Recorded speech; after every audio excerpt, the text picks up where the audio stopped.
Как да се справим с самотата? Понякога самотата не идва, защото няма хора около нас, а защото няма кой да ни усети. Можеш да бъдеш сред тълпа и пак да се чувстваш невидим.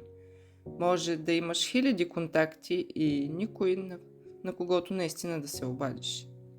Самотата е тиха, понякога боли, но тя не е враг, тя е покана да се срещнеш със себе си.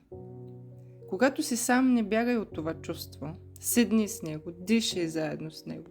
Попитай, какво искаш да ми покажеш? Може би самотата ти казва, че си бил твърде дълго до хора, които не те разбират. Че си се изгубил, опитвайки се да бъдеш всичко за другите.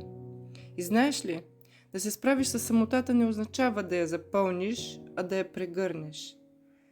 Да я превърнеш във време за себе си. Да започнеш да слушаш собствените си мисли, да си направиш чай, да се разходиш сам, да прочетеш книга, да създадеш нещо малко и истинско. Самотата може да бъде болка, но и място на възраждане. Място, където се учиш да бъдеш свой приятел. И помни, не си единствен. Всеки човек, когато виждаш, е носил в себе си самота. Но тя не е края на връзката. Тя е началото на по-дълбока любов. Любовта към себе си. Надежда. Гласът, който ти напомня, че и в тишината има светлина.